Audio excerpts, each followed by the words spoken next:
Good morning. आज हम class 9th maths का जो पहला चैप्टर है उसमें रैशनल नंबर को देखते हैं। रैशनल नंबर से पहले हमने natural number, whole number, integer number को देखा। आज हम देखते हैं रैशनल नंबर क्या होता है। रैशनल नंबर को हिंदी में परिमेय संख्या कहते हैं और रैशनल नंबर को इन जनरल क्यू से रिप्रेजेंट करते हैं। रैशनल नंबर एक नंबर का सेट होता है जो जो पहले नंबर हम डिफाइन किए हैं, natural number, whole number, integer number, उनसे अलग होता है। तो रैशनल नंबर को लिखते हैं q is equal to P by Q, जहाँ पे q not is equal to 0 है एंड p और q बिलोंग्स टू z है, जहाँ पे z इंटीजर नंबर है। इसको हम पूर्णांक कहते हैं। और इंटीजर नंबर को हमने पिछली क्लास में डिफाइन किया था अपनी पिछली वीडियो में। ये minus infinity two plus infinity के बीच एग्जिस्ट करता है, यानी इंटीजर नंबर माइनस इन्फिनिटी से लेके प्लस इन्फिनिटी के बीच में लाई करता है, एग्जिस्ट करता है। अगर हम रैशनल नंबर का एग्जांपल लें तो 1/2, 1/6 ये p बाई क्यू के फॉर्म में है। यहाँ पे 1 जो है p को दिखा रहा है, 2 जो है q को दिखा रहा है। यहाँ भी 1 जो है p को दिखा रहा है, 6 q को दिखा रहा है। यहाँ पे 1 p को दिखा रहा है, यहाँ पे q 0 हो जा रहा है। पर हमने डिफाइन किया है कि जो हमारा रैशनल नंबर है वहाँ पे q 0 नहीं होगा। पर इस तीसरे वाले एग्जाम्पल में हमने डिनोमिनेटर में q ले लिया जो 0 है। इसका मतलब ये रैशनल नंबर नहीं होगा। जिसका जो कोई भी नंबर हो, अगर उसका हर 0 हो रहा है, जिसको हम डिनोमिनेटर कहते हैं, तो वो रैशनल नंबर नहीं होगा। इस तरह से 1/2 रैशनल नंबर है, 1/6 रैशनल नंबर है, लेकिन 1/0 रैशनल नंबर नहीं है। क्यों?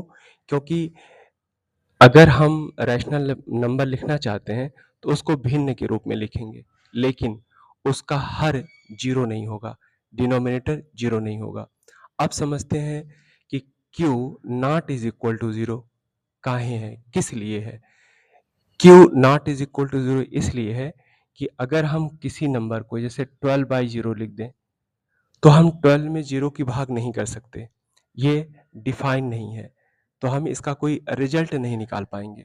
इसलिए हम कहते हैं कि जब भी हम रैशनल नंबर लिखेंगे तो वहाँ पे q not is equal to 0 होगा। ये एक बहुत और बेहद इम्पॉर्टेंट पॉइंट है।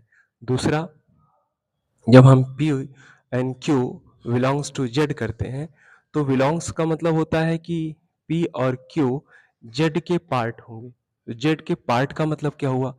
अगर z इंटीजर नंबर है और हम इसको इंटीजर नंबर का सेट लिखते हैं तो इसके अंदर माइनस इन्फिनिटी से प्लस इन्फिनिटी नंबर आएंगे।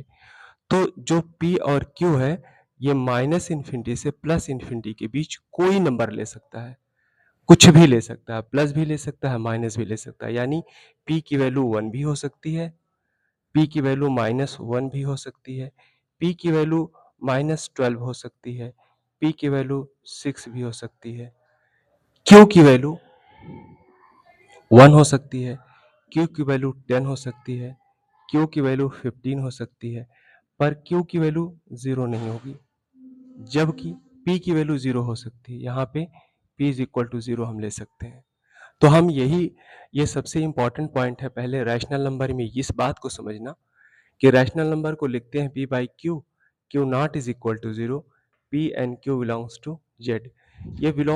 ये दिखाता है कि p और q z के अंदर होते हैं, यानी z जो इंटीजर नंबर है वहाँ से प्लस या माइनस कोई वैल्यू ले सकते हैं।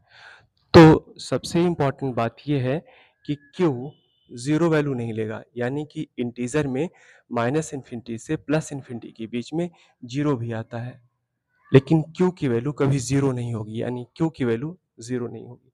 हाँ, p की वैल्यू 0 हो सकती है, यानी अगर हम लिखें कि 0/1 तो ये एक रैशनल नंबर है। हम कह सकते हैं कि ये रैशनल नंबर है, लेकिन 1/0 रैशनल नंबर नहीं है। तो ये सबसे इम्पोर्टेंट पॉइंट है रैशनल नंबर को पढ़ने का और इसको समझने का। जब भी कोई प्रॉब्लम की जाती है तो कंडीशन यही दी जाती है रैशनल नंबर लिखने के बाद हम जो डिनोमिनेटर है उसको नॉट इज इक्वल टू 0 दिखाते हैं। जैसे एग्जाम्पल के तौर पे अगर हम लिखें 1/x-1 तो यहाँ पे हम लिखते हैं कि x not is equal to 1 या x-1 not is equal to 0 ऐसा लिखते हैं। इसका मतलब है कि ये सेक्शन जो है रैशनल नंबर यानी p/q के फॉर्म में डिफाइन है।